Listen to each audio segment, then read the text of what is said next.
नमस्ते, मैं doctor Parveen, homeopathic doctor, YouTube में मेरे चैनल पर आपका बहुत-बहुत स्वागत करती हूँ और उम्मीद करती हूँ कि आप सभी बहुत ही अच्छे होंगे। आज हम बात करेंगे जॉइंट पेन के बारे में, जिसे हम आर्थराइटिस भी कहते हैं। ये प्रॉब्लम बढ़ती उम्र के साथ में दिखाई देती है। जैसा कि हमारे बॉडी में सारे वाइटल ऑर्गन्स है जो कि बहुत ही इम्पोर्टेंट है, जैसे कि लंग्स है, हार्ट है, किडनीज है, लीवर है, पैंक्रियास है। उसी तरह हमारी जो बॉडी बनी है वो बोन्स और मसल्स के कॉम्बिनेशन से बनी है और बोन्स और मसल्स का मजबूत रहना बहुत ज़रूरी है। तो उसके लिए हमको क्या-क्या करना चाहिए और कौन-कौन सी होम्योपैथिक मेडिसिन्स हमें हेल्प करेगी, इस पर हम बातचीत करेंगे। तो उम्मीद करती हूँ कि आप वीडियो को भी अंत तक ज़रूर देखेंगे और चैनल पर यदि नए हैं तो चैनल को भी सब्सक्राइब कर लेंगे। तो हम बात करेंगे जॉइंट पेन के बारे में। जैसा कि हम जानते हैं कि जैसे-जैसे उम्र बढ़ती है वैसे-वैसे जॉइंट्स में पेन होता है, मस्कुलर वीकनेस आता है, कैल्शियम की कमी हो जाती है, तो ओस्टियोपोरोसिस या फिर आर्थराइटिस, ओस्टियोआर्थराइटिस, गाउट और रूमेटॉइड आर्थराइटिस ऐसी बीमारियां बहुत हमको चपेट में लेने लगती है।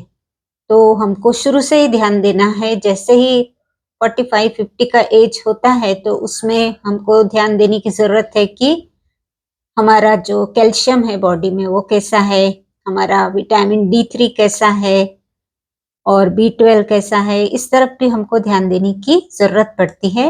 और साल में एक बार हमको B12, विटामिन D3 का भी चेकअप करवा लेना चाहिए और हमारे खान-पान पर भी हमको ध्यान देना है, जैसे कि कैल्शियम से भरपूर जो भी अ, पदार्थ है वो खाना चाहिए।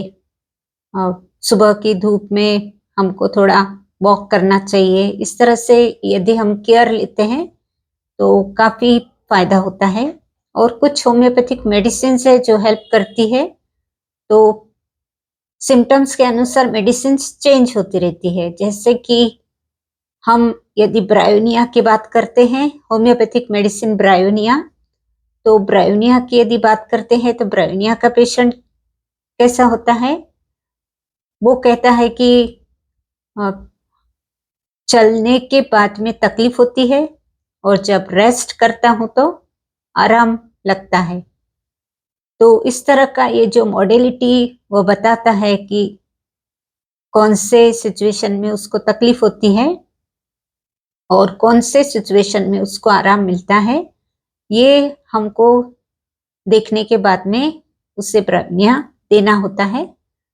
तो जॉइंट पेन है, जैसे नी जॉइंट पेन है, अक्सर हमारा जो बॉडी वेट है वो नी जॉइंट पर आता है और उसी की वजह से फिर वहाँ दर्द होता है। इसलिए हमको ओवरवेट भी नहीं होना चाहिए और फिर कैल्शियम की कमी भी नहीं होना चाहिए, विटामिन D3 भी हमारा ठीक रहना चाहिए।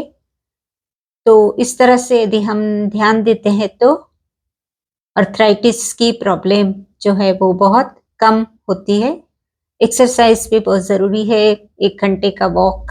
यदि ज़्यादा उम्र है और आप एकदम फास्ट नहीं चल सकते हैं तो आप सिर्फ वॉक कीजिए और आधे घंटे का वॉक जाने का और आधा घंटा लौटने का, इस तरह से 1 घंटा रोज़ वॉक कर सकते हैं, जिससे कि आपके जो जॉइंट्स है वो अच्छे फ्लेक्सिबल रहेंगे। और एक बात है कि नी जॉइंट का जो साइनोवियल फ्लूइड है, वहाँ पर जो एक फ्लूइड रहता है जो फ्लेक्सिबिलिटी देता है, वो भी धीरे-धीरे जैसे-जैसे उम्र बढ़ती है तो वो कम होते जाता है।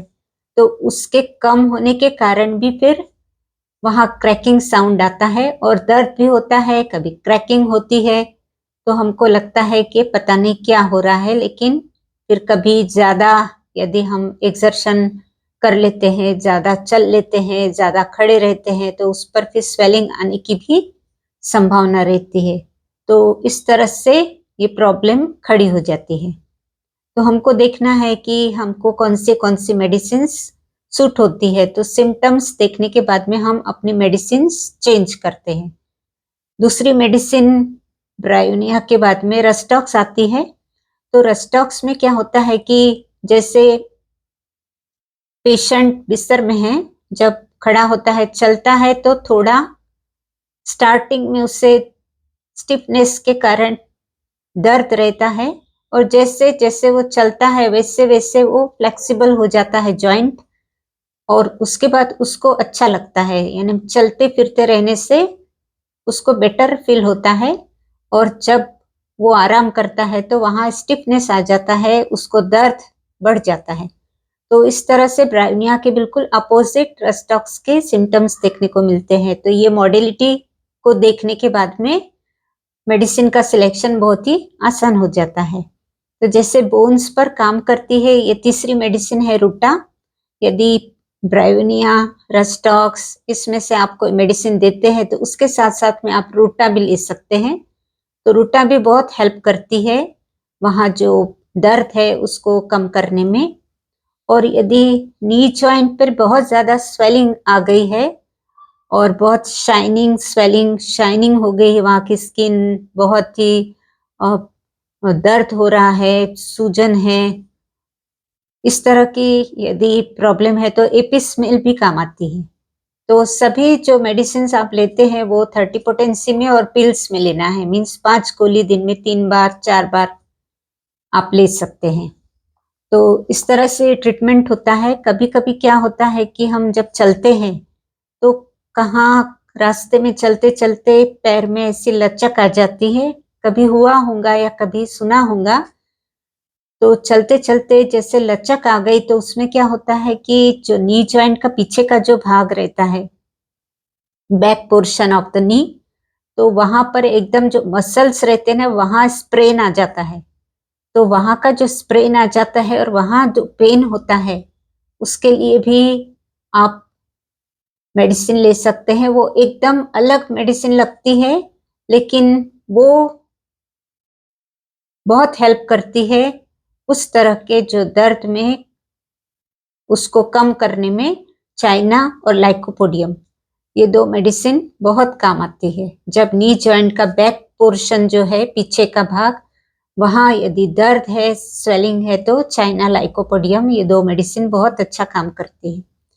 तो इस तरह से मेडिसिन चेंज होती रहती है। जैसे कि आपको नीचे एंकल जॉइंट में पेन है और फिर वो धीरे धीरे ऊपर आ रहा है, नीचे से ऊपर चढ़ता हुआ जो दर्द है उसमें हम लेडम पाल देते हैं। तो होम्योपैथी बहुत ही इंटरेस्टिंग भी है और बहुत ही नॉलेज फुल है, क्योंकि इसमें सिम्टम्स की बहुत इम्पोर्टेंस है, और जब भी सिम्टम्स चेंज होते हैं तो मेडिसिन वैसे वैसे चेंज होती है। तो इस तरह से ऐसा नहीं है कि अर्थराइटिस है तो कैल्शियम दे दिया, विटामिन डी दे दिया, पेन किलर दे दिया, या फिर कोई एंटी इन्फ्लेमेटरी दे दी और फिर पेशेंट को कह दिया कि ठीक है ये ट्रीटमेंट है। वो ट्रीटमेंट नहीं होती है, लेकिन होम्योपैथी में बहुत अच्छा ट्रीटमेंट हो जाता है। और कुछ समय, लंबा समय, 3 महीना 6 महीना, इस तरह से यदि मेडिसिन लेते हैं क्रॉनिक केस है तो उसमें फिर वो आराम भी हो जाता है। तो ऐसे बहुत से कॉम्बिनेशंस भी बने हैं, लेकिन यदि आप सिम्टम्स के अनुसार इस तरह से भी मेडिसिन सिलेक्ट करते हैं, 30 पोटेंसी में 5-5 गोली दिन में 3 या 4 बार लेते हैं, 2 महीना 3 महीना, तो आपको बहुत अच्छा आराम मिलता है। तो इस तरह से बात करना ज़रूरी था। और जैसे कि क्रैकिंग साउंड यदि होता है वहाँ पर, तो कॉस्टिकम भी काम करती है। तो वहाँ पर आप कॉस्टिकम मेडिसिन भी ले सकते हैं, जहाँ पर आपको कट-कट आवाज़ आती है, या फिर कभी भी बैठते हैं, बैठकर उठते हैं, या सीढ़ियाँ चढ़ते हैं तब क्रैकिंग साउंड होता है नी जॉइंट में, तो उसके लिए आप कॉस्टिकम भी ले सकते हैं। तो इस तरह से एक जानकारी थी कुछ मेडिसिन्स के बारे में जो कि जॉइंट्स पर काम करती है। तो उम्मीद करती हूँ आप वीडियो को लाइक करेंगे, शेयर भी करेंगे और कमेंट भी करेंगे। तो मिलते हैं फिर अगले वीडियो के साथ में, तब तक के लिए आप अपना ध्यान रखिए, खुश रहिए। Thank you.